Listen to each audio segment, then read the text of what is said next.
नमस्ते मैम साहब। नमस्ते। क्या छुपा रही हो तुम? नहीं मैम साहब, आप कैसी बातें कर रही हैं? भला मैं क्या छुपाऊंगी? देखो, तुम्हें बहुत बार देखा है, जब भी हम यहाँ से गुजरते हैं या कोई भी होता है तुम कुछ छुपाती हो हमसे। बताओ जल्दी से, क्या छुपा रही हो? नहीं नहीं मैम साहब, आप कैसी बातें कर रही हैं? मैं कुछ भी नहीं छुपा रही हूँ। अच्छा, तो तुम ऐसे नहीं बताओगे? बताओ मुझे क्या छुपाया। नहीं मैम साहब, मैंने कुछ नहीं छुपा। बुक्स? तुम चोरी छुपे पढ़ाई करती हो? जी मैम साहब, मैं पढ़ाई करती हूँ। हमने तुम्हें यहाँ पे गार्ड की नौकरी के लिए रखा है और तुम ये सब कर रही हो। तुम्हें बताना चाहिए था। पढ़ाई करना तो अच्छी बात है ना। मैम साहब, हर कोई आप लोगों की तरह नहीं होता ना। आपको पता है, इस सोसाइटी में जितने भी लोग आते हैं ना और मुझे पढ़ता हुआ देखते हैं तो मुझे बहुत खरी खोटी सुनाते हैं। मुझे बोलते हैं तुम गरीब लोग हो, तुम्हें पढ़ने लिखने का कोई अधिकार नहीं है, तुम बस ये छोटी मोटी नौकरी ही कर सकते हो, तुम लोग पढ़ लिख के अपना टाइम खराब मत करो। इसलिए मैम साहब मुझे छुप के पढ़ना पड़ता है ताकि मुझे उनके ताने ना सुनने पड़े। ये कैसी बात हुई? भला तुम ये सब काम करके भी तुम साथ में पढ़ाई कर रही हो, और पढ़ाई करना सबके हक में है। ये जरूरी तो नहीं है कि सिर्फ अमीर लोगों के बच्चे पढ़ सकते हैं या फिर बड़े लोग पढ़ सकते हैं। मैम साहब, मैं पढ़ लिख के बहुत बड़ी अफसर बनना चाहती हूँ, क्योंकि मेरे घर के हालात बिल्कुल भी ठीक नहीं। मेरे पापा की तबीयत बहुत खराब रहती है, उनकी तबीयत बहुत खराब रहती है। उनकी दवाइयों का खर्चा, घर का खर्चा, सब कुछ देखना पड़ता है। इसलिए मैं इस काम के साथ साथ पढ़ाई भी करती हूँ और मुझे अपने ऊपर पूरा भरोसा है। मैं बहुत अच्छी अफसर बन के दिखाऊंगी। अच्छा, वैसे तुम आईपीएस बनना चाहती हो ना? जी मैम साहब। मेरे पास भी कुछ ऐसी बुक्स हैं जो तुम्हारी हेल्प करेंगी इस चीज में। तुम रुको, मैं अभी लेकर आती हूँ। जी मैम साहब। ये पकड़ो, अभी आई। हाँ,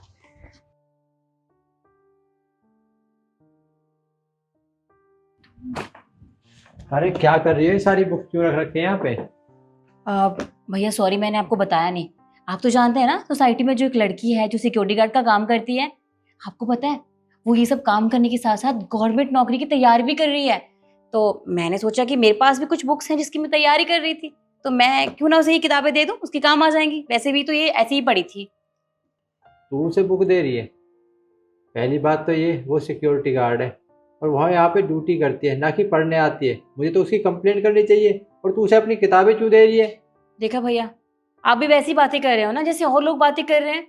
आपको पता है वो लड़की है और लड़कियों के यहाँ काम भी कर रही है और आगे बढ़ने की तैयारियां भी कर रही है। हमें उसे अप्रिशिएट करना चाहिए, उसे आगे बढ़ने के लिए मोटिवेट करना चाहिए। और आप हो कि इस तरह की बातें कर रहे हो? भैया आप तो पढ़े लिखे हो, कम से कम आप तो ऐसी बातें मत करो। हाँ, समझ गया। वो एक लड़की है और तू भी एक लड़की है। तुझसे तो बहस कर ही नहीं सकता क्योंकि तू मुझे जीतने नहीं देगी। तुझे जो करना है कर, सारी किताबें देनी है सारी किताबें दे के आ जा, पर मैं तुझसे बहस नहीं कर सकता। ठीक है, सारी तो नहीं लेकिन कुछ है, मैं उसको दे दूंगी। वैसे भी तेरे किसी काम की नहीं है, जो तुझे देनी है दे सकती है। ठीक है भैया, ये लो। ये कुछ किताबें हैं और कुछ नोट्स हैं मेरे, ये तुम्हारे काम आएंगे, तुम रखो इन्हें। मैम साहब, आप नहीं जानते आपने मेरी कितनी बड़ी मदद की है। मुझे इन बुक्स की बहुत ज़्यादा ज़रूरत थी और मेरे पास इतने पैसे नहीं थे कि मैं ये बुक खरीद पाऊँ। आप नहीं जानते आपने ये बुक दे के मेरे ऊपर कितना बड़ा एहसान किया। मुझे तो ये भी नहीं पता कि मैं ये एहसान कैसे पूरा करूँगी। अरे नहीं, तुम ऐसे बोल के मुझे शर्मिंदा मत करो।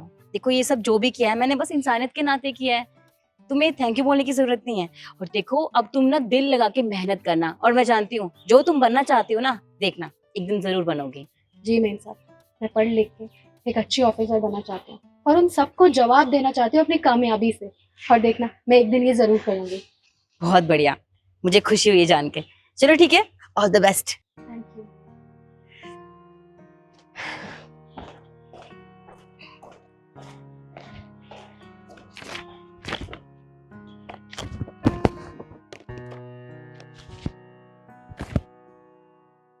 आप रुकिए, मैं भी बुलाता हूँ शिखा को। शिखा, देखो कौन आया है। आई भैया।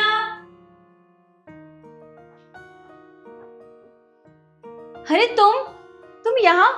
कितने टाइम बाद देखा है तुम्हें, और तुम तो पूरी बदल गई हो। अरे बदल नहीं गई है, सरकारी अफसर बन गई है। क्या सच में?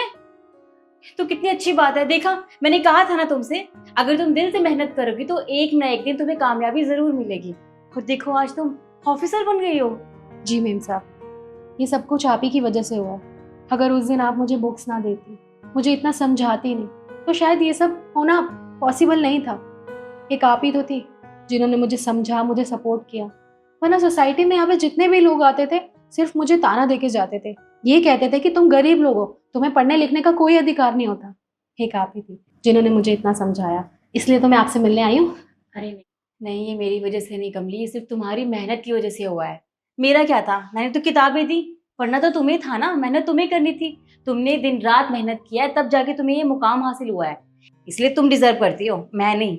ठीक है, अच्छा तुम खड़ी क्यों हो? भैया बैठाओ ना, मैं पानी लेकर आती हूँ। नहीं नहीं मेम साहब, आज के लिए माफ़ी चाहती हूँ, लेकिन दोबारा फ्री टाइम में आऊँगी और आराम से चाय पी के जाऊँगी। क्योंकि आपको तो पता ही है ना, नई नई ऑफिसर बनी हूँ, बहुत सारी जिम्मेदारियाँ हैं, बहुत सी चीज़ें समझनी है और बहुत सी चीज़ें समझानी है। तो फिर कभी आऊँगी आराम से। ये रखिए। Thank you. ठीक है, अभी मैं चलती हूँ, फिर कभी आऊँगी। जरूर। नमस्ते। नमस्ते।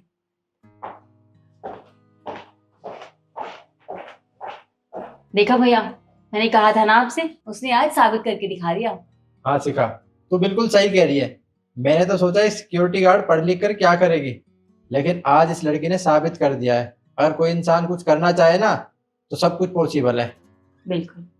चल ठीक है, ये डब्बा रख दे और मैं जी।